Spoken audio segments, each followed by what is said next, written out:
el Instituto Colombiano de Derecho Tributario y el Instituto Colombiano de Derecho Aduanero, les da la bienvenida a la última de las sesiones de su ciclo online, Esfuerzos Fiscales e Incentivos Tributarios en la coyuntura del COVID como tal, liderada por Juan Guillermo Ruiz. En esta sesión, pues, hablaremos de medidas aduaneras y de comercio exterior en esta coyuntura, las cuales han sido trabajadas por el vicepresidente Óscar Buitrago, lideradas por el coordinador y el presidente de la comisión, Germán Pardo, y que pues finalmente han sido trabajadas por los miembros de la comisión, que aquí presentarán el resumen del documento que hará parte de la publicación que se está trabajando en el instituto. La importancia, pues finalmente, de estas recomendaciones es que tienen la visión aduanera y de comercio exterior, no solamente para incentivos tributarios, sino para esfuerzos fiscales, que deben, cuando se habla de comercio exterior, considerar no solamente el costo fiscal, sino el impacto que va a tener en el desarrollo y la necesidad de que sean lo suficientemente competitivos, no solamente frente al entorno local, sino frente al entorno internacional. Hoy en día, aún con esta pandemia, nada obliga a una empresa a instalarse en Colombia y exportar desde Colombia. Y nada obliga a una empresa a importar materia prima para producir en Colombia cuando en el marco de los 16 tratados de libre comercio que tenemos, perfectamente puede importar producto terminado sin desarrollar los objetivos que a continuación cada uno de estos panelistas ha profundizado y ha desarrollado. ¿Cómo es la metodología? Al final tendremos la posibilidad para preguntas. Por favor, vayan, tal como señala Liliana, señalando los comentarios. Yo tomaré atento. Mi nombre es Juan David Barbosa y seré el moderador. Controlaré el tiempo. Nuevamente, es muy importante que tengamos la retroalimentación de ustedes, por eso este evento. Al final tendremos 35 minutos de preguntas, pero no se abstengan de irnos haciendo las preguntas. Como tal, está dividido en 3 temáticas. La primera liderada por Angélica Peña con 15 minutos, la segunda por Silvia González con 10 minutos y finalmente concluiremos con la sesión liderada por Gustavo Lorenzo, Ricardo López y Rogelio Perilla. Con esto doy inicio y le doy la palabra a Angélica Peña. Ella es abogada y especialista en Derecho Comercial de la Universidad de los Andes y Cornell University. Es socia de Peña Preciado Consultores. Ha sido la directora de la revista en el tema aduanero y pues es experta no solamente en derecho aduanero, derecho comercial, derecho cambiario y el régimen de inversiones y cambios internacionales. Con esto, Angélica, tienes 15 minutos, por favor. Muchas gracias, Juan David. Bueno, quisiéramos empezar este primer módulo, llamémoslo así, de esta conversación, planteando la respuesta a una pregunta que de repente alguno de los asistentes tiene y es, ¿qué tiene que ver el comercio internacional con la superación de la crisis generada por el COVID-19? Que es a lo que estamos apuntando. Y es que estos son estudios que se han hecho. La OMC tiene uno de sus reportes mundiales, de comercio mundial, enfocado precisamente en cómo el comercio internacional es una herramienta de superación de la pobreza. Lo que encontró este reporte, brevemente para hacer esta pequeña introducción, es que las diferentes olas de desarrollo económico desde finales del siglo XVIII hasta ahora han venido acompañadas por un crecimiento del comercio internacional. Y esto no es una coincidencia, ciertamente el crecimiento, la oportunidad de generar intercambio de bienes, de servicios, atrae inversión, atrae crecimiento económico y en palabras de Roberto Acevedo, ya hoy exdirector de la OMC, hay una fuerte evidencia, dice él, de que el comercio es un componente crítico del desarrollo, del crecimiento económico y que hace la diferencia en la vida de las personas de una manera positiva. Entonces estamos convencidos, por supuesto, desde el comité aduanero del ICDT que tenemos mucho que aportar y que creemos que por medio del comercio vamos a generar más oportunidades y mejores condiciones de vida. Habiendo dicho esto, arranquemos entonces ya en concreto con algunas de nuestras propuestas. Quisiera empezar hablando sobre precisamente cómo el comercio como herramienta de superación de la pobreza y de generación de crecimiento y de riqueza necesita una política de Estado. Esto lo hemos discutido a profundidad también en nuestro grupo académico y creemos que necesitamos que estas políticas de comercio no estén al vaivén de la política que es tan voluble, sino que haya unas políticas de Estado con una visión de largo plazo, que entre otras cosas impidan que en una coyuntura como la actual caigamos en la tentación del intervencionismo, caigamos en la tentación del proteccionismo. Creo que no es ajeno a ninguno de ustedes el llamado que han hecho algunos de los agentes políticos a cerrar fronteras, a volver a un esquema casi cepalino, unas cosas que son muy difíciles de entender, que si bien desde la óptica política, por supuesto, son muy interesantes, pero que desde la evidencia y desde la técnica sabemos que no, sabemos que necesitamos fortalecer nuestro comercio internacional. Entonces, en relación con este primer llamado que nosotros haríamos al gobierno nacional y al Estado en su conjunto y a la formulación de estas políticas, hay una iniciativa enfocada en la exportación de servicios y es en la necesidad de que se formule un documento COMPES. Este documento COMPES debería tener varios componentes. Uno, por supuesto, el de comercio internacional de servicios, pero también armonizado con algunos elementos aduaneros y del día a día y, por supuesto, en materia tributaria. Así que aquí tenemos una sociedad con el régimen tributario que no podemos dejar de lado y ciertamente la formulación de estas políticas. Y en este caso, esta propuesta concreta debe hacer eco de ese paquete. Muy bien. También a propósito de las nuevas tendencias, se ha establecido que el e-commerce, el comercio electrónico, representa aproximadamente el 30% del comercio mundial. Y una de las lecciones que nos dejó la pandemia es que necesitamos el comercio electrónico, que en una situación como estas en las que la gente no se puede mover de sus casas o de una manera muy limitada, pues ciertamente los canales electrónicos abren la posibilidad de que continúe el intercambio de bienes y de servicios. Entonces, con esta visión, tenemos también una propuesta muy concreta desde la operatividad y es desde el régimen de cambios internacionales. ¿Por qué? Porque tal como está hoy planteada la resolución 1 del Banco de la República,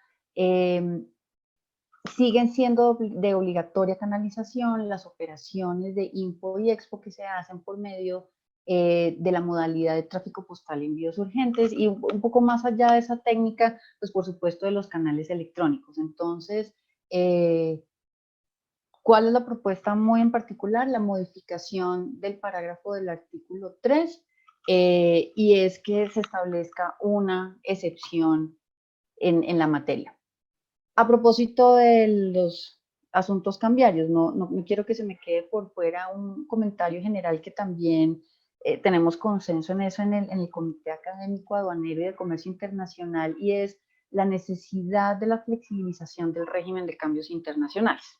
Sabemos que muchas de las restricciones obedecen a una necesidad de controlar, de manejar el riesgo del lavado de activos, pero creemos que tenemos que ir un poco más allá de esos temas y ciertamente conciliar el régimen cambiario con cosas tan elementales como el régimen de obligaciones, por ejemplo, y con la realidad de los negocios y en el tema que nos ocupa hoy, pues por supuesto, del comercio internacional. Muy bien.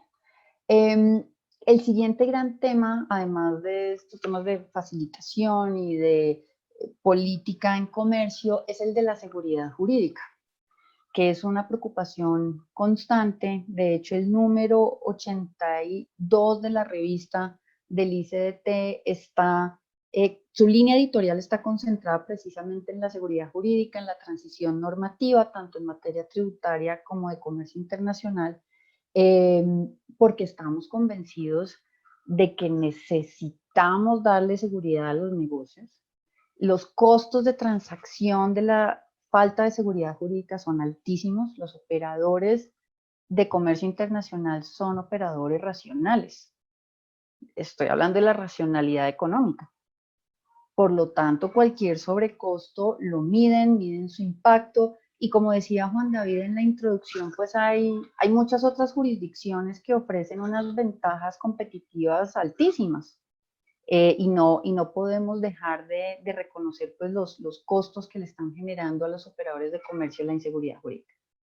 Para que este tema no se quede en un planteamiento teórico, quisiéramos plantear una propuesta que creemos que puede tener un impacto muy positivo, y es que se formule un plan, pero un plan de país para la mejora regulatoria. Se ha propuesto, y lo trajimos acá también, que sea vía una ley de la República que contemple este plan. Y para no inventarnos la rueda, nuestra propuesta es que se tomen las recomendaciones del anexo 4 del primer protocolo adicional del Acuerdo de la Alianza del Pacífico, donde se traen los temas de calidad regulatoria, con una metodología muy sencilla, pero que tiene unos elementos que creemos pueden hacer la diferencia, y es un poco obligar a nuestros reguladores a que se hagan preguntas básicas, como por ejemplo, ¿cuál es el problema que se busca solucionar con una regulación en particular? Que a veces no, o la mayoría de las veces eso no está tan claro. Si ese problema que se busca solucionar ya está resuelto en otra norma, ¿cuál es el impacto, por ejemplo, en las micro, en las pequeñas y medianas empresas? Si la regulación está escrita de manera clara, concisa, organizada, que sabemos pues que tenemos un desorden normativo que nos lleva a concluir que por lo menos por ahora no, que tenemos dificultades interpretativas, precisamente por no abordar metodológicamente la generación de las normas. En materia de comercio internacional, de aduanas, por supuesto, es bien conocido que esta situación ha hecho crisis, particularmente desde el año 2016, con la expedición del decreto 390, que contempla unas vigencias escalonadas, pues que han sido muy difíciles de abordar por los operadores jurídicos y los operadores de negocio, por supuesto. Ahora, otras medidas súper concretas. Nosotros hacemos un llamado a que se expida la normativa que sustituya el decreto 1165 del 2019. Ese es hoy en día nuestra regulación aduanera. Este decreto nació con vocación de no permanencia, y por eso mismo creemos que es muy importante que se expida una norma integral, que haga eco del desarrollo del sistema informático, también de los objetivos que tenemos en materia de facilitación del comercio. No se nos puede olvidar que Colombia suscribió el acuerdo de facilitación de la OMC, y que por supuesto debemos ir en esa dirección, pero pues para eso también necesitamos una norma que cumpla con esos estándares internacionales, con esas mejores prácticas regulatorias de las que hablé hace un minuto. Hay algunas preocupaciones muy concretas a propósito de esta regulación, y es el respeto por el principio de legalidad, sin duda, y en temas procedimentales. Por ejemplo, cómo se manejan los términos y los plazos para que la administración tome decisiones de fondo, el tratamiento del silencio administrativo positivo, el régimen sancionatorio, que esto pareciera, y también quiero hacer este comentario, que no está directamente amarrado a la contención de una crisis, ¿no? Que es de lo que estamos hablando ahora. Pero de nuevo, en la medida en que estos problemas regulatorios, en que los problemas en seguridad jurídica están generando costos de transacción para los operadores de comercio, creemos que es importante abordarlos y generar las condiciones óptimas para que el nuevo desarrollo que vendrá después del periodo COVID sea benéfico para todos. Muchas gracias. Angélica, muchísimas gracias. Continuando con estos análisis y para darnos una perspectiva de otros temas que son igual de importancia para los temas aduaneros, nos va a acompañar Silvia Paula González. Ella es abogada de la Universidad Sergio Arboleda con una maestría en tributación internacional, aduanas y comercio exterior, una tesis sobre el contrato de operador logístico que esperamos que sea publicada, corrígeme Silvia. Es además presidente del Comité de Oficiales de Cumplimiento de FITAC, experta capacitada en temas de Incoterm, certificada por la FIBA y la Florida International University en todo lo que es lavado de activos, anti-money laundering como tal, y pues básicamente tiene amplia experiencia en temas aduaneros, de lavado de activos y nos va a presentar pues todos los temas que aquí ustedes ven. En este momento llevamos 46 personas. Silvia, muchas gracias. Tienes 10 minutos. Muchas gracias. Gracias, Juan David. Gracias, Germán, por la invitación a participar en esta mesa. Básicamente, como les menciona Juan David, a mí me compete hablarles de dos temas centrales.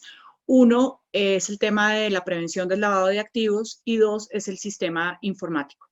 En materia de la prevención del lavado de activos, después del análisis que efectuamos en la comisión, consideramos que nos urge a nivel de usuarios aduaneros y de operadores aduaneros, y tomando un poco las palabras de Angélica en materia de seguridad jurídica, nos urge una normatividad única en materia de prevención del lavado de activos. Y esto básicamente no es exclusivo, no es un tema que haya nacido o una urgencia que nazca al interior de la comisión académica del instituto, sino que en la evaluación nacional de riesgo de 2019 lo dicen los resultados de la evaluación, en donde básicamente manifiestan que el contrabando es uno de los riesgos mayores que tiene el país en materia de lavado de activos, que una de las mayores amenazas en materia de lavado de activos es el contrabando y la falta o la no precisión, por así decirlo, en controles, tanto de movimiento de divisas como en los controles fronterizos. Y hacen mención y hacen un énfasis en la necesidad de una normatividad, no solo una normatividad en materia de comercio exterior, sino una normatividad única que reúna diferentes entidades. Por ejemplo, a nivel de comercio exterior, nosotros vemos que los usuarios aduaneros en muchas ocasiones estamos siendo regulados por la DIAN, pero también estamos siendo regulados por Supertransporte, pero también estamos siendo regulados por Supersociedades, y Supersociedades y Supertransporte, a diferencia de la DIAN, tienen normatividades en materia de prevención de lavado de activos ajustado a las 40 recomendaciones GAFI y ajustado a los estándares internacionales en materia de prevención de lavado de activos. Pero la evaluación básicamente arroja que faltan normatividades y que sería un ideal el hecho de que hubiese una sola normatividad que pudiera regular a todos los actores que tienen diferentes autoridades vigilándolos. Y en concreto en materia de aduanas y con relación a la DIAN, al ser el lavado de activos y el contrabando uno de los peores flagelos de este país, no suena nada lógico realmente, y menos con relación a la seguridad jurídica, que tengamos una circular del año 2012 en materia de prevención de lavado de activos, no actualizada a los estándares internacionales, no actualizada a los estándares nacionales de otras entidades, y con esta estemos luchando contra la prevención del lavado de activos, contra el lavado de activos más bien. Entonces, el primer llamado es a tener una normatividad en materia de prevención.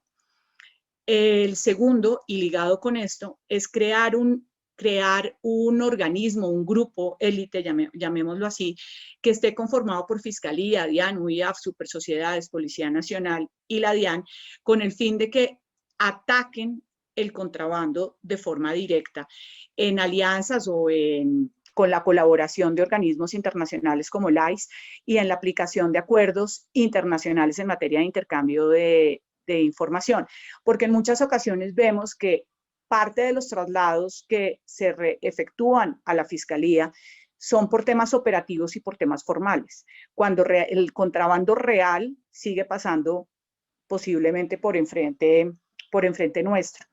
Y se investigan a las empresas formales que pueden llegar a cometer errores y no al contrabandista o al lavador que en efecto tiene que tiene como intención el lavar activos. Entonces, nuestra primera propuesta básicamente es un marco normativo, como les mencioné, un grupo interinstitucional y una acción articulada entre las autoridades. Ya pasando a la segunda propuesta, que es una mejora del sistema prioritario, de forma prioritaria de los sistemas informáticos, nosotros venimos oyendo de cambios en el sistema informático de tiempo atrás. Y traigo también la normatividad que mencionaba Angélica, que es nuestro famoso decreto 390, que tuvo unas vigencias escalonadas, como lo mencionaba Angélica, por ausencia de sistemas informáticos. Y desde tiempo atrás, como reitero, venimos oyendo la necesidad de un sistema informático, pero a la fecha aún todavía no se tiene. Entonces, los análisis de la comisión llevaron a concluir que es necesario un sistema único que consolide todos los procesos inherentes a las operaciones de comercio exterior en todos los regímenes y el control de la gestión en armonía con todos los demás procesos. Sea flexible a adaptarse a los cambios, no solo a los cambios legales, sino a los cambios de las necesidades del comercio exterior, que es totalmente cambiante. Sea compatible con los sistemas de los usuarios, es decir, que en el momento en que salga, sea la puesta en marcha de este sistema, los usuarios no tengan que entrar a realizar inversiones para poder llegar a tener una compatibilidad con el sistema de la administración, sea actualizable directamente por la entidad y no se requiera de terceros, cuente con manuales claros y en español, porque ya tenemos experiencias de países vecinos en donde se ha tenido manuales en idiomas diferentes al idioma principal del país y eso ha llevado a una imposibilidad de la actualización de los sistemas. Sea interoperable, y eso es fundamental, para que el usuario no tenga que transmitir y retransmitir la misma información y las entidades puedan cruzarse la información a través del mismo sistema. Ejemplo de ello es la información que un transportador aéreo le transmite a la aeronáutica, un transportador marítimo, a la DIMAR, sea una información que el mismo sistema arrastre y no se tenga que volver a transmitir ante el sistema de la administración. Se genere información y genere retroalimentación para los usuarios y los usuarios puedan en tiempo real ver esa retroalimentación de lo transmitido. Tenga protocolos de acceso y control y un historial, lo cual evite posiblemente la teoría que hemos venido manejando de tiempo atrás de las claves personales e intransferibles, sino simplemente si ya se tiene el historial, pues eso va a mostrar la trazabilidad. Permita los documentos electrónicos y lo más importante es que la entregable de ese sistema sea en un tiempo cierto. ¿Y por qué lo menciono? Porque llevamos por lo menos unos 5 o más años oyendo el sistema, duramos todo el 390 esperando un sistema y en este momento estamos a la espera de una licitación y que se adjudique la licitación del sistema. Entonces es importante que haya tiempos ciertos. ¿Y esto con qué fin? Pues con el fin de que en el momento en que nosotros hablemos a través de un único sistema, pues va a traducirse en seguridad jurídica también para el administrado y en tranquilidad en la trazabilidad para la administración. Va a haber una trazabilidad total de las operaciones y el administrado va a poder transmitir solo a través de ese sistema la información, evitando lo manual y evitando de esta forma los baches y los espacios que quedan y esos interrogantes que se generan con la manualidad al momento del control y la fiscalización. Muchas gracias, Juan David. Muchas gracias a todos. Silvia, muchísimas gracias. Con esto vamos a iniciar. Llevamos ya 46 conectados. La tercera y última sección que va a estar a cargo de Gustavo Lorenzo, Ricardo López y Rogelio Perilla, iniciando con Gustavo Lorenzo. Gustavo es abogado egresado de la Universidad Externada de Colombia, con especialización en Derecho Comercial de la misma universidad. Es autor de uno de los pocos libros que hay sobre instrumentos de promoción al comercio exterior del Legis, recientemente publicado, y es el director y líder del área de Global Trade, Aduanas, Comercio Exterior y Comercio Internacional de Ernst & Young para Colombia. Con esto, Gustavo, pues específicamente en este tema que es zonas francas, tenemos 15 minutos. Perfecto. ¿Buen audio? Listo. Entonces, buenas tardes a todos. Muchas gracias por este espacio que nos han brindado para poder presentar estas propuestas que hemos venido trabajando con Ricardo y con Rogelio, y que se refieren básicamente a los instrumentos de promoción, los cuales vamos a presentar de la siguiente manera: zonas francas, Plan Vallejo, CEIS. Primero vamos a hablar de unos principios generales y transversales a los instrumentos de promoción al comercio exterior. Luego vamos a mostrar algunas cifras interesantes del por qué estos instrumentos han sido tremendamente buenos para la industria, para la economía, para el país, para la generación de riqueza, para la generación de empleo, etc. Y posteriormente, en cada uno de los mecanismos vamos a hacer las propuestas concretas que hemos estudiado y que nos parece que son fundamentales para llevar a cabo. Entonces, los principios generales son los siguientes. 1. Seguridad y estabilidad jurídica en la normativa asociada. Esto es un tema, pues, que no sobra repetir y recordar, y que es uno de los factores que más presentan criticidad frente al inversionista, tanto local o extranjero, porque es muy difícil llevar a cabo negocios si las normas están cambiando. Entonces, nada mejor que tener un esquema normativo que sea claro, que sea permanente y que le permita, por supuesto, a los empresarios con pequeñas, medianas y grandes inversiones hacer proyecciones financieras con unas reglas específicas. Es decir, reglas que tengan que ver con la tasa en renta, con las tarifas de IVA, con el arancel, está o no está grabado, y que esas reglas sean permanentes. Segundo, está la facilitación en el acceso a los instrumentos de promoción. Siempre hemos pensado que la excesiva regulación trae complejidades para el uso de los instrumentos. Hemos podido además ver en varios estudios que instrumentos como el Plan Vallejo y la CEIS han tenido reducciones entre el 84 y el 91% respectivamente, lo cual es tremendo, porque uno diría, pero ¿cómo se va a reducir tanto la utilización de mecanismos que además todos son antiquísimos? Porque pues el Plan Vallejo viene del año 67, tiene 53 años, las zonas francas arrancaban en el 59, bueno, las CEIS son un poco más jóvenes. Tercero, la flexibilización de los requisitos para acceder, renovar y prorrogar declaratorias y o calificaciones. Aquí también vamos a entrar a revisar con propuestas concretas porque creemos que la facilitación, esa flexibilización de los requisitos puede ayudar de manera muy importante a que se logre que las compañías entren. Porque si hay muchos requisitos, muchos trámites, muchas obligaciones, además algunas de ellas costosas, pues se hace difícil. Y por último, pues uno que nos parece que es fundamental, y es que haya voluntad política y generación de confianza entre la administración y los administrados. Es decir, aquí repetimos todos mucho una frase que es muy bonita y es los buenos somos más. Entonces, si los buenos somos más, la administración tiene que confiar en esos buenos que actúan bien, que presentan sus declaraciones y hacen las cosas correctamente, y obviamente los contribuyentes también debemos ser completamente rigurosos en la presentación de todas nuestras obligaciones tributarias. Adelante.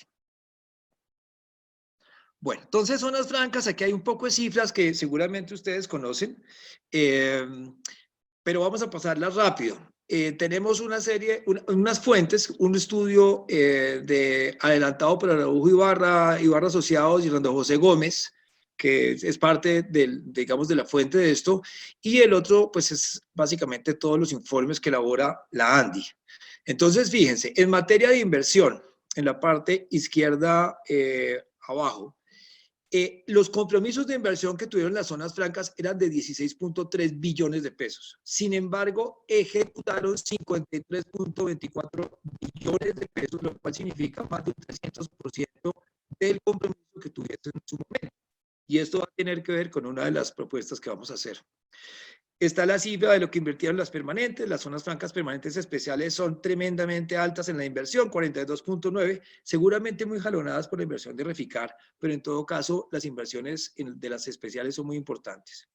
En materia de empleo, aquí tenemos 54.511 empleos indirectos, 31.000 vinculados y 23.912 directos, tanto en las permanentes como en las especiales, entonces también es un tema muy importante. Y hay una fuerte correlación entre las apuestas productivas departamentales y la vocación de las empresas en zona franca. ¿Por qué decimos eso? Pues porque como ven ustedes ahí, el valor agregado ascendió a 835.6 billones, de los cuales 57% fue aportado por 58 municipios que cuentan con al menos una zona franca. Adelante. Ok. ¿Cuántas compañías hay en zona franca? Entonces, aquí hay una cosa muy interesante, y es que a diciembre de 2018 hay 940 compañías, de las cuales 865 estaban instaladas en zonas francas permanentes, 71 en especiales y 4 offshore. De esas 865 compañías, el 81% son MIPYMES. Y resulta que cuando uno va y mira todos los estudios de las micro, medianas y pequeñas empresas, se encuentra con lo que tienen al lado derecho, que son unas cifras absolutamente importantes y que hablan por sí solas.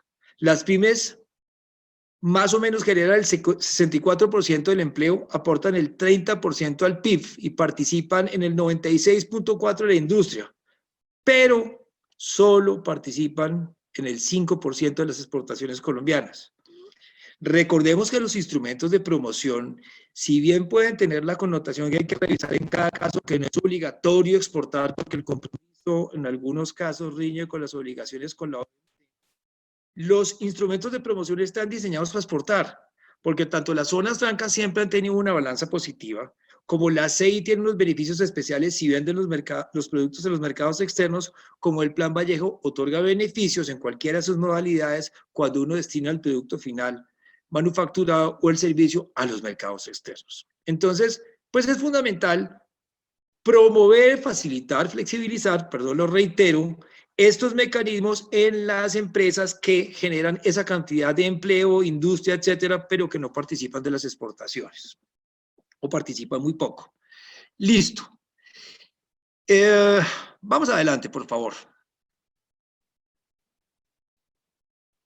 Gracias. Entonces, las propuestas que traemos son básicamente dos. Estamos en una coyuntura muy especial, una coyuntura que es mundial, y hoy en día todos los países andan viendo cómo jalan las inversiones. Y estamos hablando de una cantidad de conceptos, del onshoring, del reshoring, que cómo me traigo las inversiones de las empresas que se habían ido para Asia a manufacturar en Asia, y que al final de pronto no es tan bueno porque los costos pueden ser más altos, pero además porque China tiene algunas políticas que pueden ser complejas, no son tan cumplidores de ciertas materias, por ejemplo, en materia de propiedad intelectual, etcétera. Entonces me traigo la inversión para Colombia. Ojalá. ¿Cómo hago para traérmela? Buscando y ofreciéndole a esos inversionistas unos esquemas que sean muy atractivos, porque está Perú, porque está México y porque hay una cantidad de países que todos estamos con la mira puesta en el mismo lugar. ¿Cómo reactivo la economía? Esto no es un tema ahorita de Colombia. A mí me parece súper importante recalcar esto. Esto es un tema de todos los países. De pronto quitamos un poquito a África, pero África por otras razones pues también necesita inversiones, etc. Entonces, ¿cómo jalonamos la inversión? Entonces, la primera propuesta, unas zonas francas que hemos llamado zonas francas express y que tienen que ver obviamente con el decreto que acabó de salir del Plan Vallejo Express, que está muy chévere, muy bueno, el 1371 del 19 de octubre, creo que es la fecha, y que tiene unas cosas chéverísimas, pero eso no lo voy a hablar yo. Entonces, estas zonas francas express, lo que proponemos es que se permita declarar una zona franca permanente especial con una inversión que sea de $5 millones o que genere 20, ojo, 20 empleos, o 5 millones de dólares o 20 empleos, y que le den la declaratoria por 15 años con la posibilidad de prórroga de 15 años más. Punto. Y permítale eso, que 5 millones de dólares tampoco es poco, son 20.000 millones de pesos más o menos, y los compromisos serían alternos. La segunda propuesta, y son dos, por eso queremos concentrarnos en esta, es la flexibilización de los requisitos para las prórrogas de las zonas francas. ¿Qué pasa aquí? Hemos tenido una evolución en la materia que podría decirse que ha sido más bien una involución desde que tenemos este régimen de la ley 1004 y que comenzó básicamente con el artículo 392.2 que establecía que las zonas francas se daban por 30 años más otros 30, punto, tanto para permanentes como para especiales. Después vino el artículo 23 del decreto 2147 que dijo 30 y 30, pero solamente para permanentes, para especiales solamente hasta 30 años. Es decir, como a la mayoría le dieron 15 años, le vamos a dar otros 15 y punto, y no más. Entonces redujo el término, modificó la expectativa que existía al principio, pero hasta ahí llegó. Pero el año pasado tuvimos la expedición del decreto 1054 de 2019, que no solo tiene las prórrogas de 15 años para las especiales, sino que además fijó una serie de compromisos e inversiones. O sea, compromisos de inversión y empleo que hacen en muchos casos muy difícil llegar a una prórroga de estas. Entonces, con ese marco legal, pedimos, uno, que se permita la acreditación de excesos en los montos de inversión y empleos iniciales. Un puerto puede haber tenido que invertir 90.000 millones de pesos e invirtió 600 millones de dólares, pero ya tiene toda la infraestructura montada. Piensen en un hospital. Entonces, si ya tienen todos los escáneres y las máquinas y les dicen tienen que invertir otros 60.000 millones para tener 15 años, dicen, no, pero ¿en qué los invierto? Seguramente el puerto lo que necesita es mercancía para que le muevan y seguramente el hospital necesita son pacientes. Entonces, esos excesos en el cumplimiento de la inversión en el empleo que se tengan en cuenta. Segundo, que se reduzcan los compromisos en materia de inversión y empleo y que sean alternativos. En casi todas las zonas francas permanentes y especiales están los requisitos de inversión y empleo, salvo las agroindustriales. Quisiéramos que el requisito apuntara a que fueran más bajos. Una zona franca permanente especial de bienes hoy tiene que generar una inversión de 75.000 millones de pesos, que eso es como más o menos una nueva zona franca. Pero es que uno no crece una zona franca por decreto, sino porque necesite proveer ciertos bienes o ciertos servicios. Entonces es muy complicado y que además sean alternativos, o el empleo o la inversión. Y el otro punto que nos parece que sería interesante es flexibilizar los requisitos. Si ustedes se van al decreto 2147, en los artículos 26, 27 y 28, van a encontrar que son más o menos 58 requisitos para poder presentar una solicitud de estas. Y en algunos casos los requisitos son complejísimos. Entonces, uno, por ejemplo, el numeral, creo que es el 8.9, no me acuerdo de memoria, pero dice, si usted quiere una prórroga, hágame el favor, o no, esto es para una ampliación, hágame el favor y hágame un estudio comparado de dónde habría hecho usted la ampliación en los mercados exteriores, o sea, los países de competencia cercanos para ver por qué se haría allá o por qué se haría en Colombia. Y dice uno, ¿cuál podría ser la pertinencia de esto? Entonces, insisto, acreditar excesos en montos de inversión y empleo, reducir los compromisos en materia de inversión y empleo y que se flexibilicen los requisitos para solicitar las prórrogas.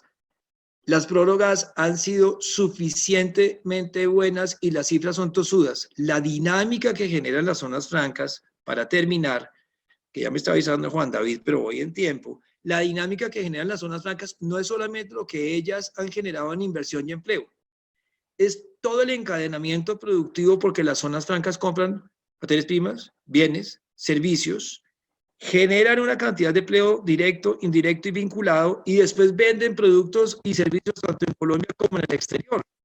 Las cifras son tosudas. Me parece que el mensaje claro es promover, incentivar y darle un impulso decidido y fuerte a las zonas francas. Muchas gracias.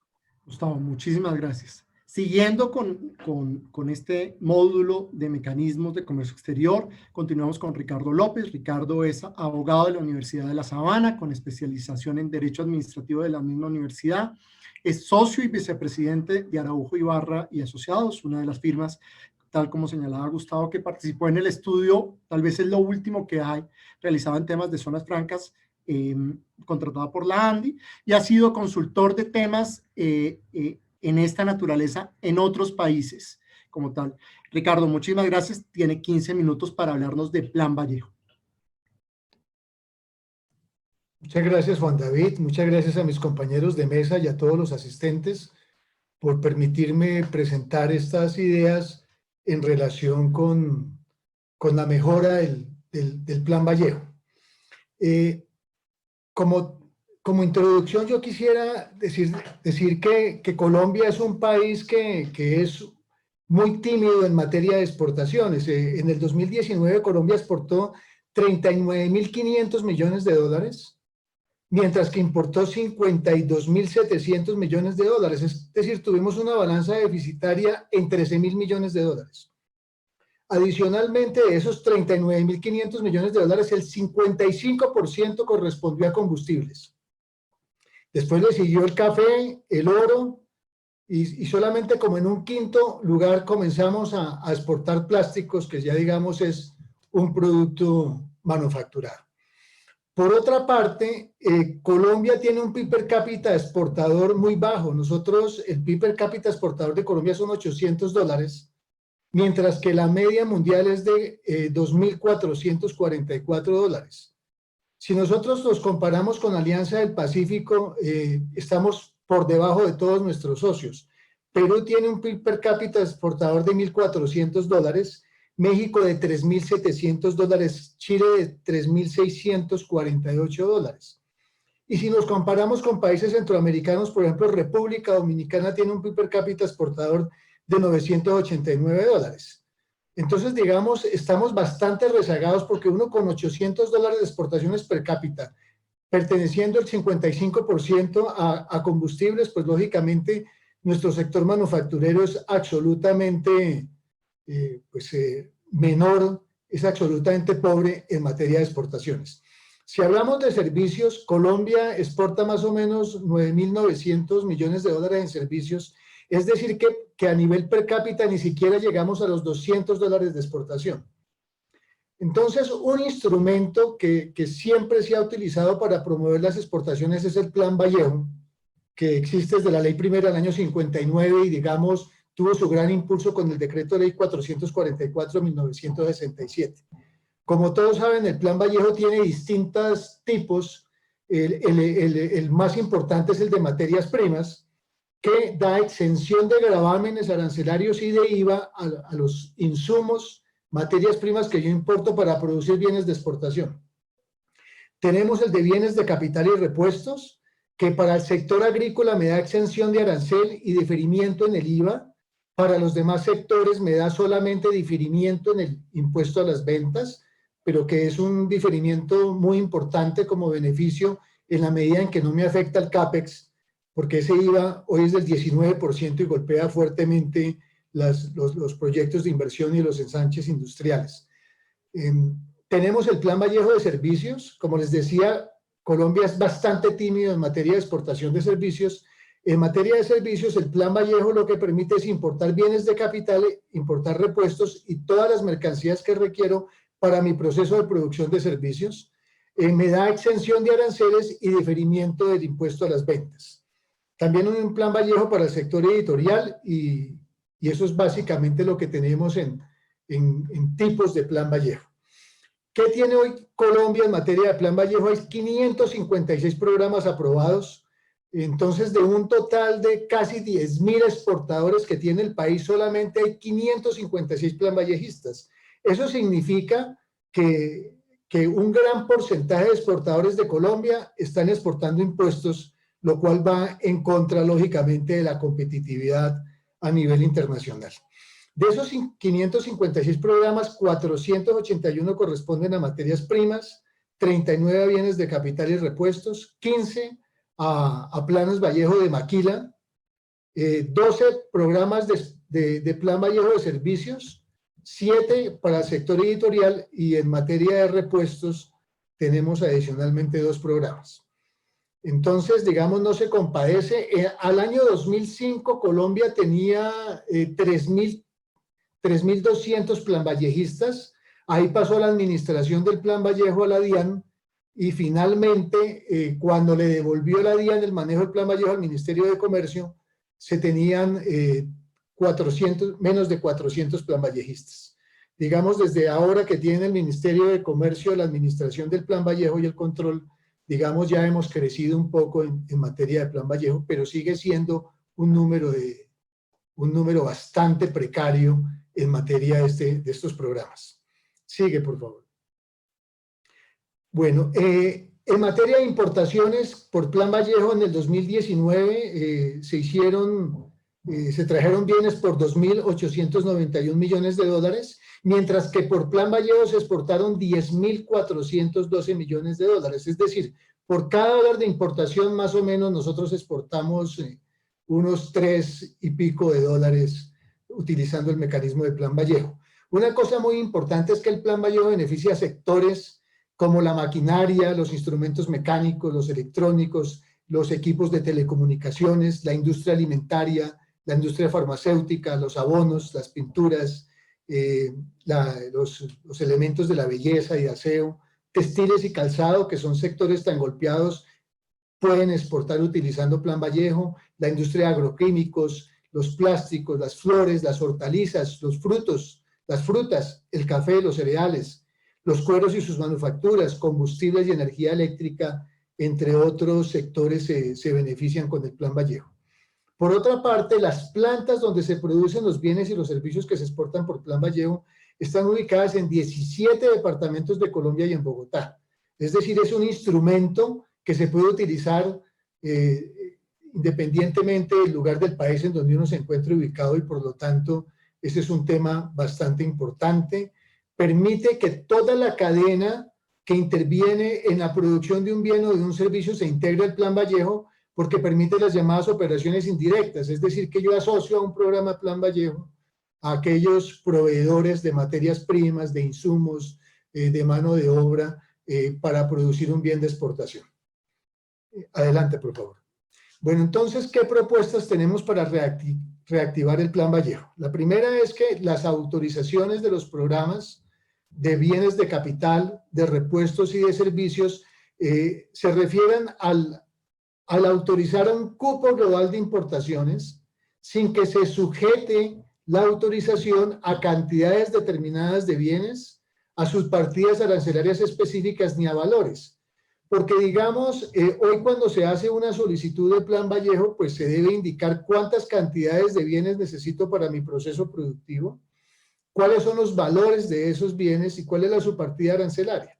Entonces, si hay un cambio de valores sobre todo, o hay un cambio de su partida, o yo no requiero ya 3 máquinas retroexcavadoras, sino requiero 4, entonces me toca hacer un trámite ante el Ministerio de Comercio, Industria y Turismo, el cual dura entre 2 y 3 meses, y eso lógicamente cuando uno está haciendo una planta de producción o haciendo un ensanche de una planta, o cuando está ya sobre la marcha de un proceso productivo para exportar un bien, entonces lógicamente eso afecta, ese tiempo muerto afecta completamente mi CAPEX en la medida en que yo tengo que importar los bienes bajo el régimen ordinario, pagando los aranceles y pagando el impuesto a las ventas. Entonces la propuesta es que se presente, digamos, esa información como parte de la solicitud, pero que en la resolución de aprobación no quede, digamos, esa limitante en materia de cantidades, en materia de valores y en materia de subpartidas. Para esto simplemente se requiere modificar una resolución, que es la 1055, recientemente expedida, la del 20 de octubre del 2020 que expidió el Ministerio de Comercio. Entonces yo creo que eso le va a dar una gran agilidad al manejo del Plan Vallejo, una gran versatilidad, y solamente requiere una modificación por resolución. Por otra parte, uno frecuentemente tiene que estar modificando sus programas Plan Vallejo, por ejemplo, cuando cambia el nombre de la razón social, cuando se hace una subrogación, cuando se hace una fusión, cuando se hace una escisión. Y en ese tipo de modificaciones se requiere en este momento presentar la misma información que se presenta para una solicitud de autorización de un programa Plan Vallejo nuevo. Y adicionalmente el plazo de aprobación de una modificación oscila entre los 2 y los 3 meses. Entonces, para este tipo de trámites, que en realidad son menores, lo que se propone es que simplemente se haga un derecho de petición justificando la razón de la modificación y que el Ministerio de Comercio lo apruebe a través de un oficio y no por resolución. Actualmente se aprueba por resolución y lógicamente una resolución que lleva la firma de un ministro requiere bastantes vistos buenos y que no ameritan, digamos, un nivel de desgaste administrativo al interior de un ministerio y sí se pueden aprobar de manera casi automática, beneficiando bastante a los exportadores colombianos. Otra tercera modificación es que toda autorización o respuesta a las peticiones que formulen los usuarios de Plan Vallejo se resuelvan en 15 días calendario. Actualmente el Ministerio ha hecho un esfuerzo muy importante en la medida en que ya está dando todas sus autorizaciones entre 2 y 3 meses, versus la DIAN, en donde una aprobación se demoraba 1 año hasta 1 año y medio, duraba una aprobación de un Plan Vallejo o alguna modificación o una respuesta a una petición. Entonces aquí se ha hecho un trabajo muy importante, pero yo creo que es fundamental que este tipo de programas y todas las peticiones se aprueben en un plazo de 15 días calendario. De hecho, en el Plan Vallejo Express que se acaba de expedir, establece el decreto que la aprobación de un Plan Vallejo se va a hacer en 15 días calendario.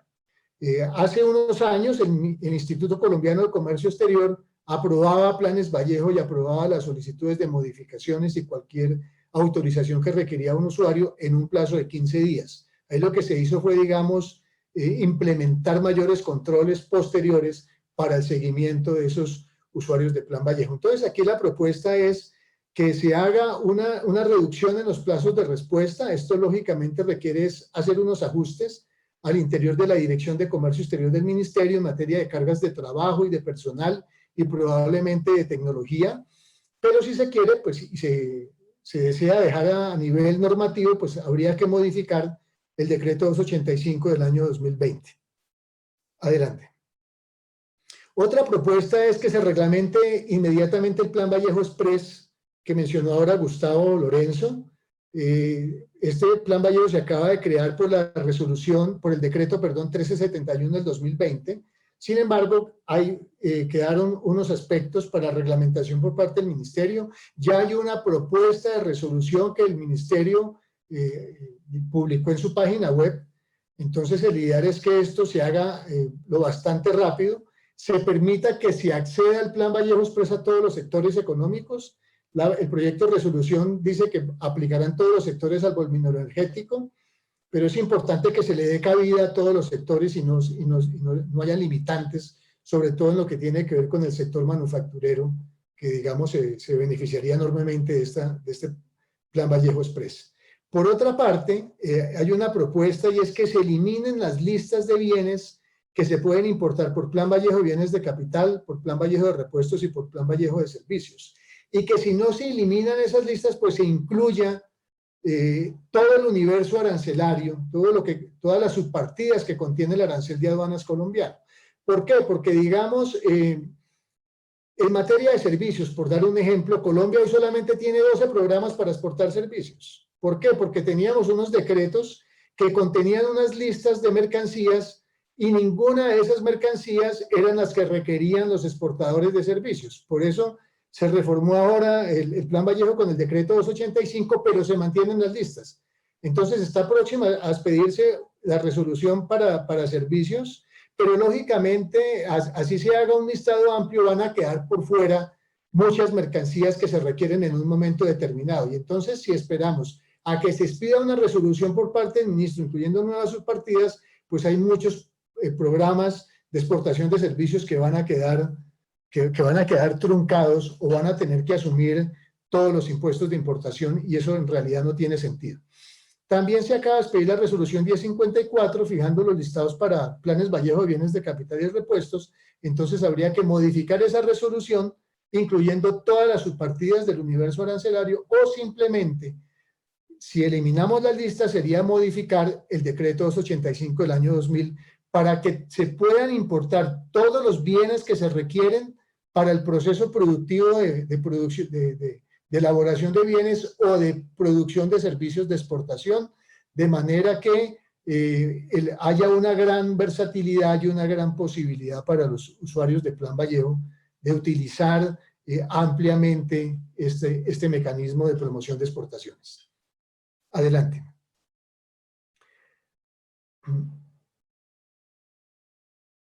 Eso es básicamente lo que teníamos en materia de Plan Vallejo. Pues ahora, cuando terminemos estas presentaciones, podemos entrar a resolver inquietudes o preguntas que tengan los asistentes.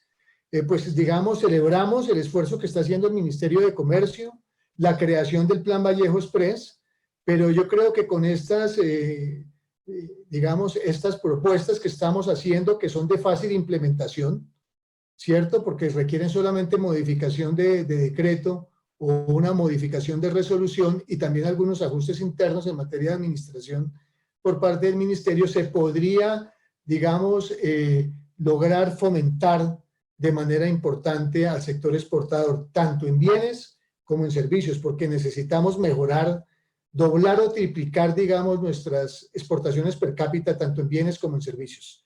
Muchísimas gracias. Muchísimas gracias. Con esto seguimos con instrumentos de promoción comercial, pero específicamente con comercializadoras internacionales, donde en los siguientes 10 minutos, Gustavo y Ricardo nos van también, tal como se hizo en el ejercicio de Plan Vallejo, como zonas francas, mostrar algunas recomendaciones y el panorama general.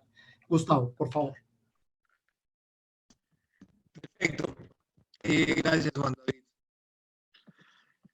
A ver, listo. ¿Puedes pasar a la siguiente, por favor? No, creo que pasaste dos.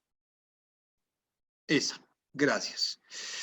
Entonces, ¿cuáles son los temas, digamos, relacionados con las CIs que quisiéramos poner sobre la mesa para luego hacer la propuesta? Entonces, las compañías, las comercializadoras internacionales fueron creadas con la intención de, primordialmente, diría yo, poner los productos colombianos en los mercados externos. Pueden hacer otras cosas, por supuesto, pero los beneficios tributarios de esas compañías, es decir, que puedan venderles los proveedores nacionales sin IVA y los asociados con retención en la fuente, están dados para aquellas comercializadoras internacionales que ponen sus productos en el exterior.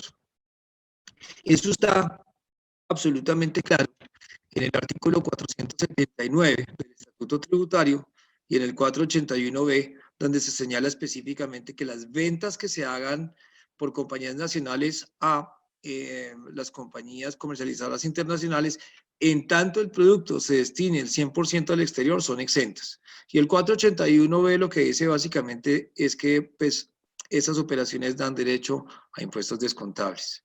Entonces, aquí el tema es el siguiente.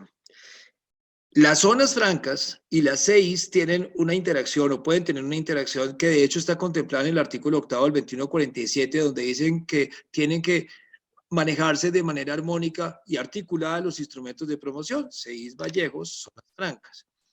Lo que está ocurriendo en el sector, por ejemplo, de los aceites, es que las zonas francas producen el aceite que le venden a las CIs y las CIs exportan el 100%. ¿Qué está pasando en ese punto? Que el artículo 65, parágrafo 2 del decreto 1165, o sea, nuestro nuevo estatuto aduanero, señala que esa operación se tiene que manejar como una importación, venta de una CI, perdón, de una zona franca a una CI, como una importación. Y si eso se hace, pues obviamente se detona el IVA y grabamos una operación casi que en contravía de una serie de temas muy importantes. Uno, la promoción que está haciendo el gobierno y que está intentando hacer de todos los productos, promoción de exportaciones de los productos no minero-energéticos. Uno. Dos, vamos en contravía de unas normas tributarias, que son las que les acabo de decir, porque me estoy refiriendo solamente a las 6 que exportan el 100% y que le compran a una zona franca. Es decir, si por ejemplo hablando del sector del azúcar, los ingenios azucareros que no están en zona franca, le venden a Siamsa, que es la comercializadora. No estamos tocando ese sector porque básicamente no corresponde, ni tampoco el sector de las flores. Es ventas de zonas francas a 6. Entonces, hicimos un cálculo muy interesante de cuánto valía el tema y las exportaciones de aceite de palma fueron más o menos de 356 millones de dólares. Si uno le aplica eso, el 5% que tendrían que liquidar estas 6 son 17.7 millones de dólares.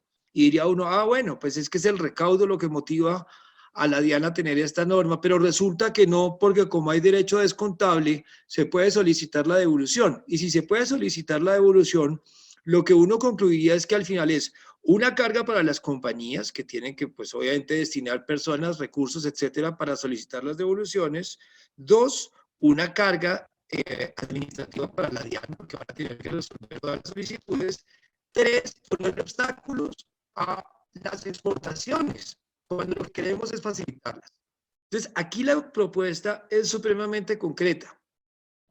Tome el parágrafo segundo del artículo 65 del 1165 y señale que las ventas de zonas francas a comercializadoras internacionales serán exentas, como lo reza el 479, siempre y cuando el 100% del producto sea exportado. Esa es la propuesta, es súper sencilla, la hemos venido, digamos, ambientando con las autoridades, con varios gremios, nos parece que tiene todo el sentido y este ejemplo que ven ustedes ahí, pues es para más o menos significar la importancia, la poca importancia que tendría ese recaudo en la medida en que las cifras se tiene que solicitar la devolución. Son cifras reales de agosto, perdón, de exportaciones del 2019. Y esa es la propuesta. Si quieres, sigues tú, porque ya gasté mis 5 minutos, Ricardo. Gracias, Gustavo. Bueno, la otra propuesta es que se elimine el requisito de constitución de garantías. Desde el decreto 380 del 2012, para ser comercializadora internacional, que son entidades que promueven, como decía Gustavo, las ventas a mercados externos, sobre todo que le promueven las ventas a mercados externos de MIPYMES, porque ahora las nuevas comercializadoras que se autorizan van enfocadas solamente a promover exportaciones de medianas y pequeñas empresas.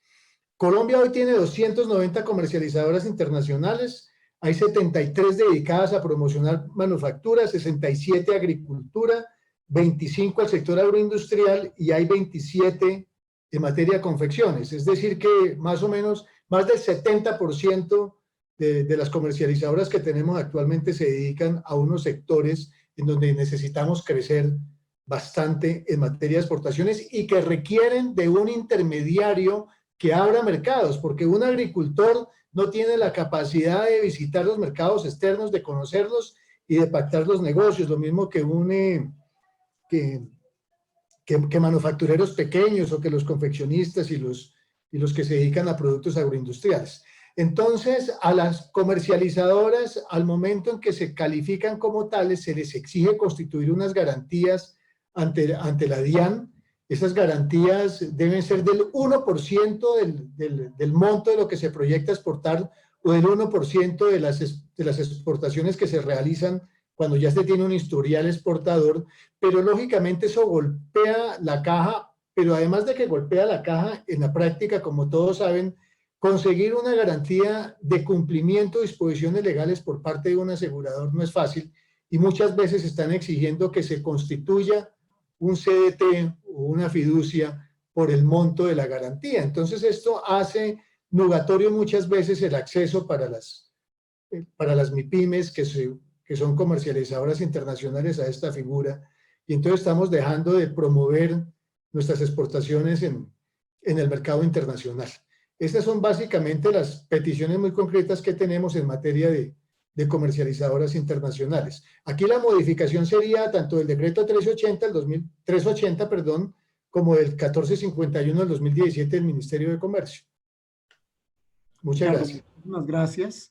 Con eso continuando y pues ya para cerrar, junto con el tema de programas, le damos la palabra a Rogelio Perilla, que nos va a hablar de el éxito que ha tenido y la perspectiva que podría tener los programas de transformación y ensamble. Rogelio es abogado de la Universidad Católica, con especialización en Derecho Aduanero y del Comercio Exterior de la Universidad de Rosario, presidente de Soy Comics, Perilla y Asociados, es miembro de la Academia Internacional de Derecho Aduanero y es autor del Manual de Importaciones y Exportaciones, que creo que va en la 21 reimpresión y edición.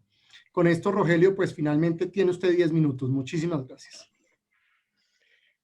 Gracias, doctor Juan David. Igualmente al doctor Germán Pardo por este espacio. A ver, la propuesta es la siguiente. Existe un programa de fomento del sector industrial que fue plasmado en el decreto 1074 del 2015. Este es el decreto único reglamentario del sector comercio, industria y turismo. No sé si fue por la fecha en que salió este decreto, pero es un decreto valiosísimo, recopila todo lo que tiene que ver estos sectores para el progreso. Se habla de las zonas económicas exportadoras, se habla de las zonas de ensamble, que las que yo voy a hablar, se habla de cómo progresar en el turismo, se habla de las medidas técnicas para la importación y las medidas sanitarias. Es decir, recoge una cantidad de cosas que pareciera que estuvieran perdidas y precisamente por eso este decreto no tuvo consulta previa. Este decreto, inclusive en sus considerandos lo dice.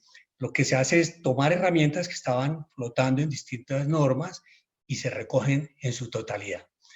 Total que es un decreto bastante grande, tiene 2 libros. En el libro segundo, en el título primero, capítulo 10, que es el que yo me voy a concentrar, habla de las industrias de ensamble. ¿Y qué dice allí? Dice que las industrias de ensamble serán creadas para fomentar la fabricación de bienes en el país, de una u otra manera, buscando como sustituir las importaciones, y que estarán fomentadas y patrocinadas, digamos, de alguna manera por las cámaras de comercio. Y en este título 10 se da el capítulo concreto del sector de ensamble. ¿Cuáles procesos han aprovechado este decreto que, como le digo, parece estar escondido para los empresarios? Se ha aprovechado lo que se ha dado a llamar por la doctora Marta Lucía Ramírez como las industrias en movimiento. Entonces, dentro de las industrias en movimiento apareció Profiat, que es la promoción de fabricación de automóviles, nada que ver con el CKD, que ya existía de tiempo atrás. Después aparece, también se recoge un decreto por allá del año 92, se incluye en este decreto, que era la fabricación de motocicletas. También se incluye la fabricación de aviones y helicópteros que elabora la Policía Nacional. Y finalmente lo que se incluyó y donde participé como muy activamente fue en Proastilleros. ¿Cómo fomentar el ensamble de barcos en Colombia?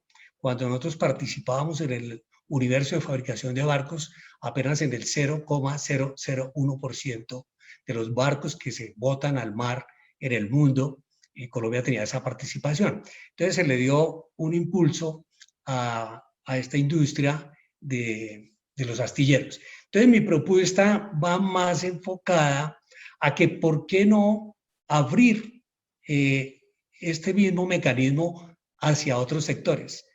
Claudia, por favor, pasamos a la siguiente diapositiva. Entonces, aprovechar el mecanismo incorporando industrias como, por ejemplo, la industria de los electrodomésticos, la industria tecnológica para producir tecnología, para producir herramientas industriales, para producir elementos agrícolas, entre otros.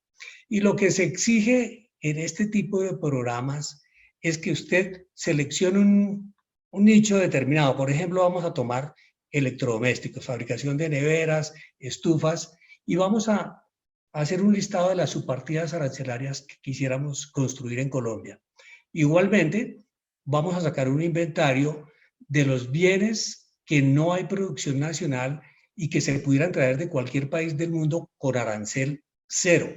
Obviamente, por ejemplo, en barcos, para fabricar un barco, pues se necesitan más de 100.000 piezas la lista se hizo bastante grande, pero lo tuvimos que hacer. Entonces, si no hay producción nacional de esos bienes, entrarían con arancel cero. Y podríamos construir un barco, bien sea para dejarlo en el país o para el exterior. Entonces, la propuesta mía es, hombre, extendámoslo al sector electrodomésticos o cualquier otro sector que uno se pueda identificar. Este trabajo de los barcos, pues obviamente fue un trabajo largo porque hubo que crear legislación tanto en el Ministerio de Comercio para la aprobación de estos programas, como a través de la DIAN para el control mismo de estas operaciones. Entonces, así podríamos importar una serie de elementos de cualquier país del mundo, de cualquier país que no haya producción nacional con arancel cero, ingresan al país, se llevan a estas zonas de ensamble, obviamente se deben aprobar unos programas y una vez aprobado el programa ya entra el rodamiento de este ensamble.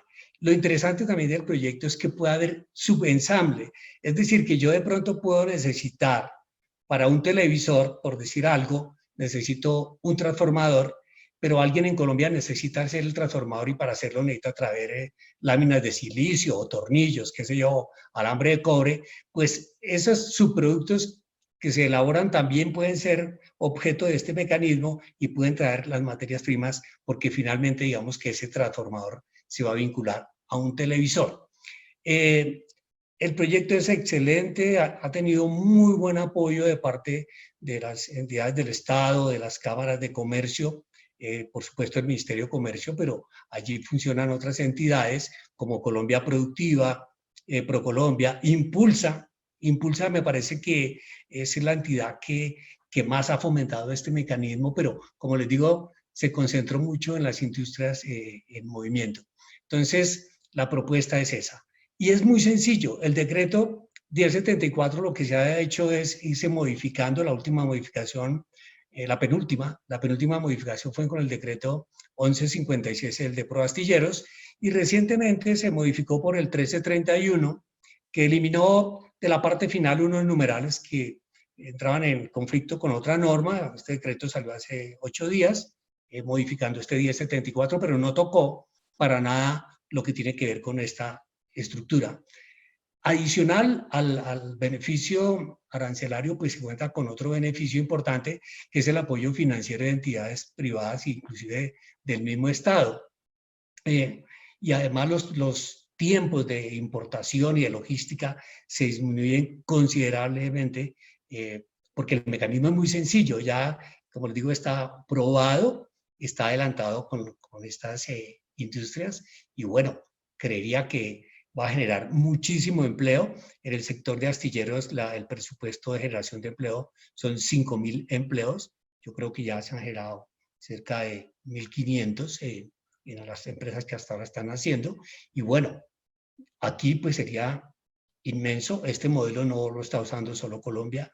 Estados Unidos lo está impulsando fuertemente para tratar de sustituir la importación. Pasamos a la siguiente y última diapositiva.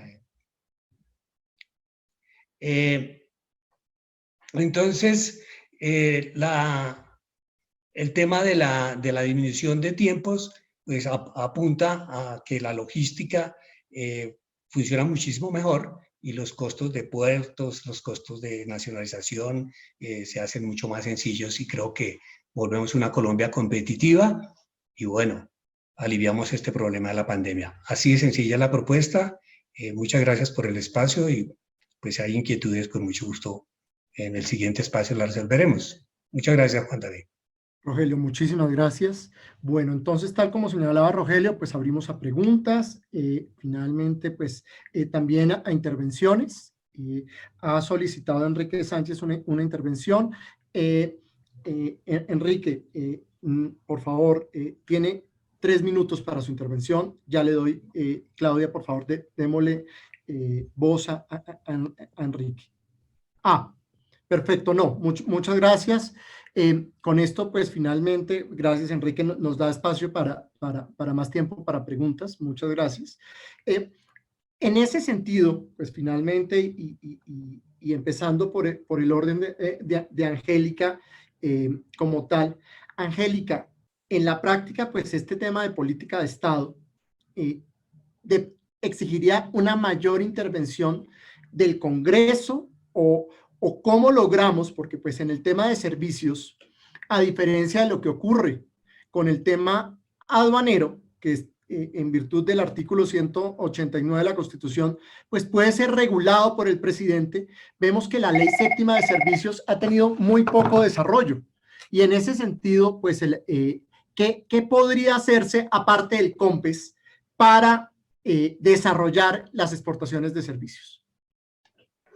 Esa es una muy buena pregunta, Juan David, y yo creo que con espíritu democrático, en efecto, el Congreso está llamado a tener un papel mucho más activo, no solamente en la formulación de normas, porque de nuevo hay que hacer además un análisis de si eso no es necesario, sino también un poco precisamente de control político, ¿no? Y un llamado a un rol mucho más activo, por ejemplo, en la promoción de los acuerdos de libre comercio. Ahora, a propósito de del rol del Congreso, una preocupación que me asalta, y esto es más como ciudadano, es un poco esos afanes, de nuevo, populistas y de cerrar el comercio, muchas veces se oyen precisamente de congresistas. Entonces, para responder a tu pregunta, creo que sí, que también hace falta como una labor ahí de pedagogía.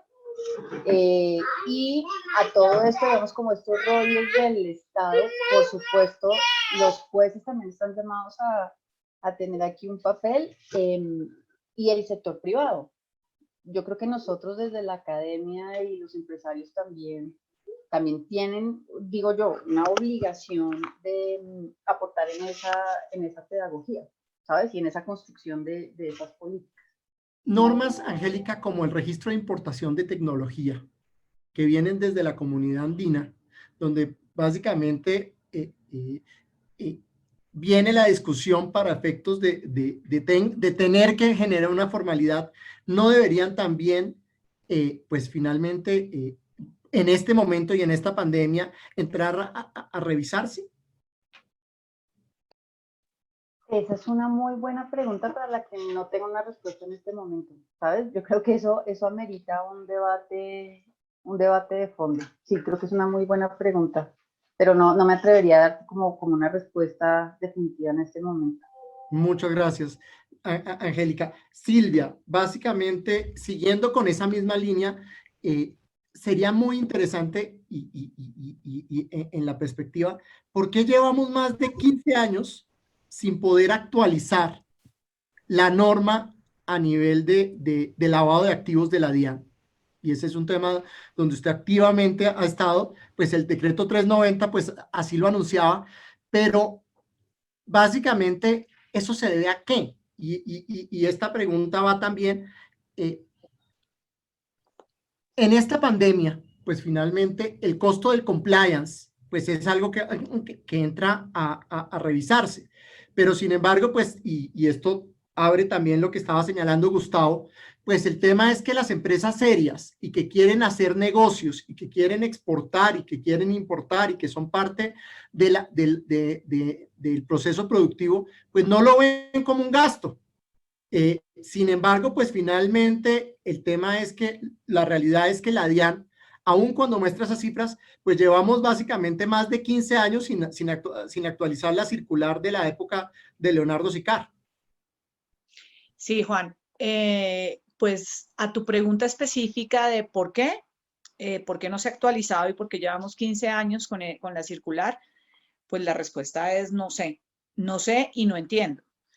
Porque cuando los estándares internacionales te generan y te dan lineamientos básicos como beneficiario final, unos conceptos de debida diligencia ampliada, personas políticamente expuestas, no solo centrado en conocimiento de clientes, sino expandirlo a conocimiento de contraparte y no solo en conocimiento, sino basado en sistemas de gestión de riesgo.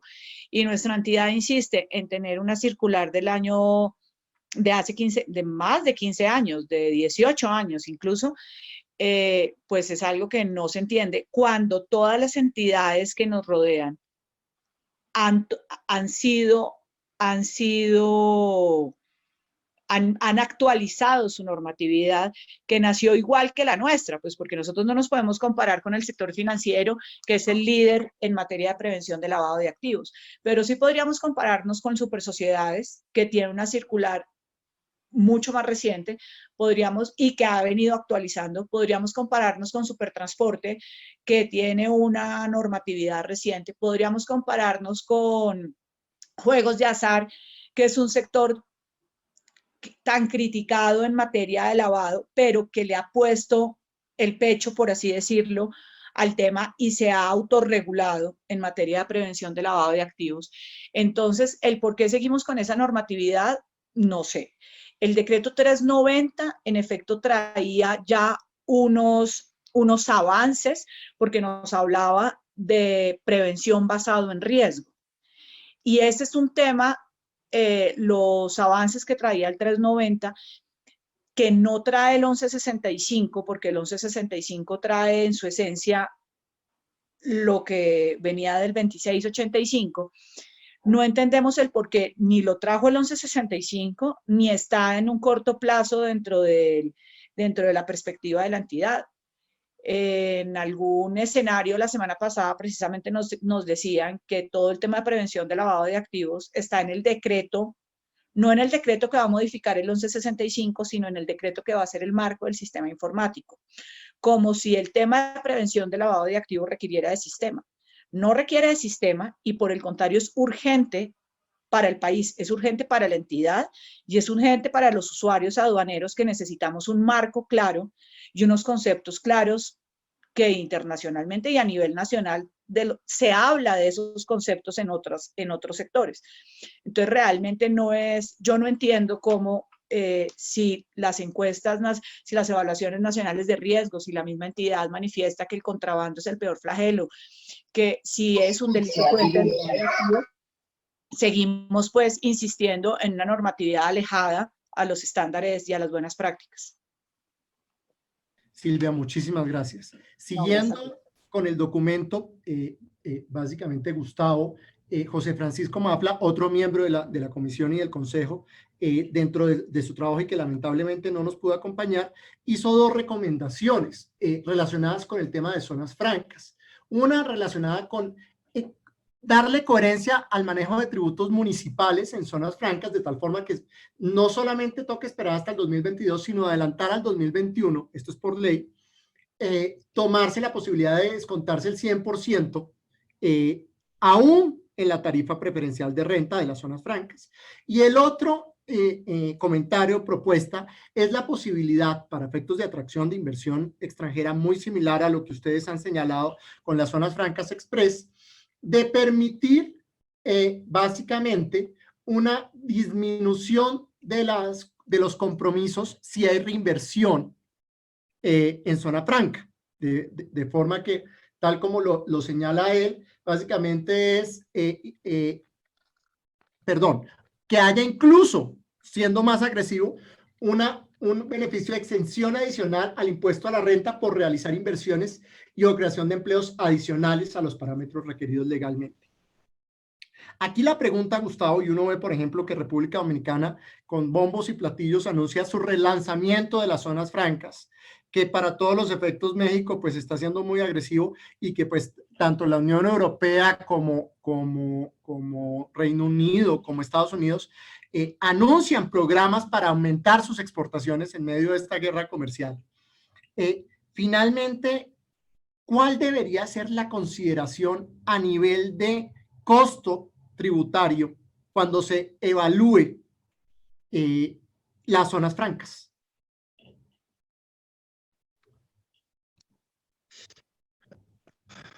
Ok, bueno, es fácil, yo sé, pero es básicamente, o sea, lineando con la pregunta de José Francisco, es hablar de lo que está en la mesa, porque pues finalmente los críticos de las zonas francas señalan que la tarifa de renta del 20% no debería existir, y en mi posición muy personal, no lo hemos hablado por el comité, pues finalmente los beneficios al comercio exterior, sin los beneficios y que sean lo suficientemente atractivos, pues simplemente se quedan como lo que ocurre con algunos beneficios, como por ejemplo las zonas económicas especiales de exportación. ¿Cuántas hay?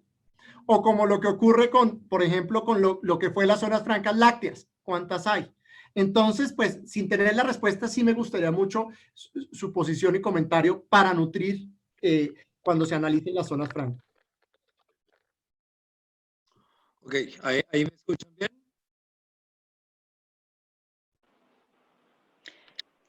¿Me escuchan bien? Sí, señor. Ok, gracias. Bueno, hay varios comentarios ahí involucrados. Yo creería que todas las propuestas que ayuden a que el régimen sea cada vez más fuerte, tenga normas permanentes y sea estable para el inversionista son bienvenidas. La verdad, yo personalmente llevo trabajando mucho tiempo en las zonas francas y hemos hecho estudio con economistas. Me acuerdo, casi que me puedo remontar, pues no lo voy a mencionar el nombre, pero cuando estaba hace unos 10 años, más o menos, con el equipo del ministro, cuando estaba Díaz Granados, hay un economista muy, muy bueno. Hicimos el famoso estudio del hueco fiscal y el hueco fiscal era el 0,003%, porque las zonas francas pagan impuestos. Es que no es que no paguen. Pagan un 20% de renta, pero pagan prediales, pero pagan IVA, pero pagan aranceles cuando venden sus productos en Colombia. Y además de eso, generan una cantidad de parafiscales, etcétera, en todos los empleados que están remunerando. Entonces, digamos, el análisis hay que verlo juicioso, hay que revisar todas las estadísticas y sobre todo yo creería que hay que quitarle como cierta prevención al tema.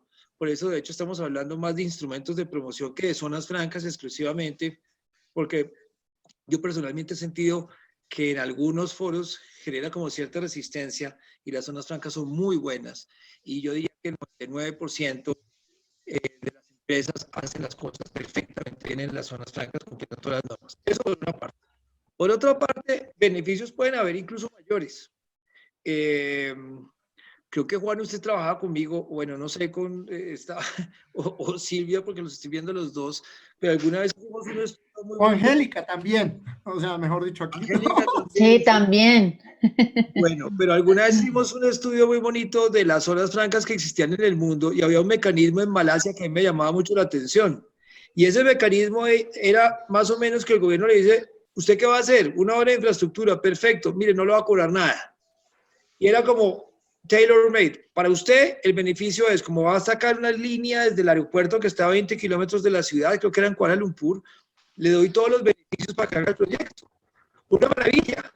Si funciona bien y por supuesto si todas las cosas se hacen de manera correcta. Entonces, yo pensaría que cualquier propuesta, incluidas la que propuso el doctor Mafla, pues son bienvenidas. El tema es analicemos bien las bondades y si alguien tiene algo en contra, que me parece además que esto es una democracia participativa, perfecto, con documentos objetivos.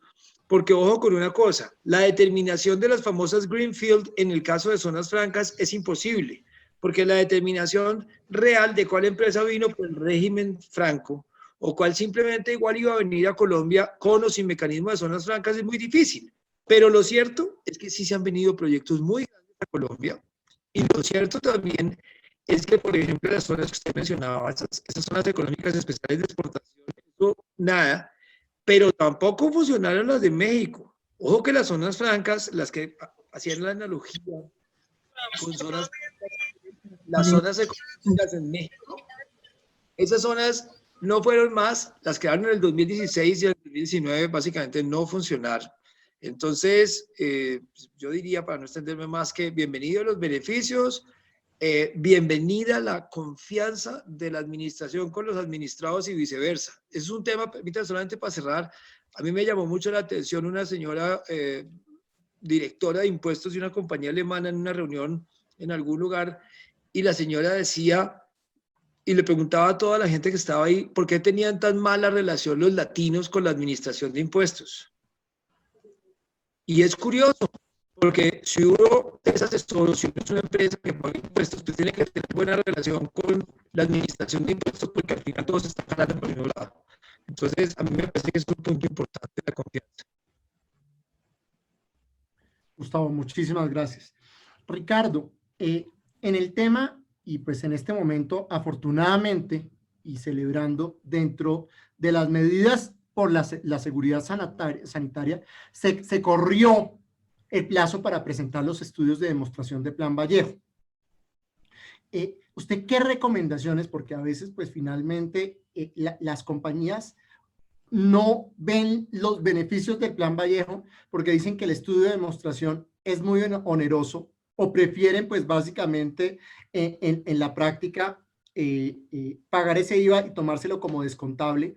¿Qué recomendaciones, Ricardo, tendría usted para el tema de estudios de demostración para seguir potenciando el mecanismo de Plan Vallejo? Mira, una recomendación en general del manejo del Plan Vallejo es que hay que ser un poco organizado. O sea, lo primero es ser ordenado, ¿cierto? O sea, acreditar las exportaciones en los documentos de exportación, sea uno el exportador o un tercero. Y segundo, pues ya hay unos aplicativos que permiten elaborar esos estudios de demostración sin mayor problema. Y una recomendación muy importante es que cuando las empresas planvallejistas tengan problemas, digamos, en acreditar sus compromisos de exportación, hablen inmediatamente ante el Ministerio de Comercio. Es decir, pongan la cara. Porque, digamos, cuando hay circunstancias extraordinarias en el mercado como las actuales, pues es claro que se puede extender los plazos para acreditar exportaciones en un tiempo futuro. Adicionalmente, el decreto 1371 de Plan Vallejos permite que los programas que se tienen autorizados actualmente se suspendan para acceder a los nuevos programas con compromisos menores de exportación. Por ejemplo, en materias primas se reduce el 100% el compromiso de exportación a un 60%, de manera que yo puedo nacionalizar los bienes finales hasta en un 40% en Colombia. Entonces, digamos, ahí hay cierta flexibilidad y manejo de Plan Vallejo. Lo importante es que la gente tenga un orden, haga una trazabilidad de sus operaciones y, sobre todo, que oportunamente le informe al ministerio si se encuentra en una situación que le pueda generar un incumplimiento. Muchas gracias, Ricardo. Rogelio, ya para terminar, y nuevamente estamos abiertos, todavía tenemos 20 minutos, si alguno de los participantes tiene preguntas, pero ya para terminar, Rogelio, el programa de transformación y ensamble, pues básicamente ha sido exitoso, pero me gustaría su posición sobre el tema del registro de productores nacionales, que entiendo es esencial para que el programa de transformación o programas como los que usted propone funcione. Básicamente, pues, aparte de estas medidas, el programa o el registro de productores nacionales, pues, tiene efectos tanto para efectos de medidas de defensa comercial, por ejemplo, tiene efectos para el decreto que estamos pendientes de materias primas no producidas o bienes no producidos, llevarlos a 0%, pero no es objeto o es a veces objeto de múltiples críticas. ¿Cómo, o sea, se relacionaría este registro de productores nacionales con la iniciativa que usted propone, Rogelio? Sí, ese fue tal vez de los cuellos de botella más fuertes, pero mira cómo se subsanó fácilmente. Por ejemplo, aparece un registro de producción nacional te voy a contar del caso de los barcos, de puertas. Y decíamos, pero hombre, usted no puede hacer una puerta de un camarote ni una puerta de un barco, y casi que están tituladas dentro de la misma subpartida. Si ustedes tienen la curiosidad de ver la resolución reglamentaria donde están las materias primas del sector astillero, van a encontrarse con que dice subpartida tal. Dice, podrán importarse puertas para fabricación de los barcos tales, tales y tales. No obstante, es decir, dejó por fuera las puertas de madera para la casa, que es producción nacional. Pero logramos que esa subpartida fuera tan exegética de que es esa la que está en producción. No. ¿Qué parte de esa partida usted produce? Y en eso sí tuvimos mucho apoyo de producción nacional. Eso por un lado.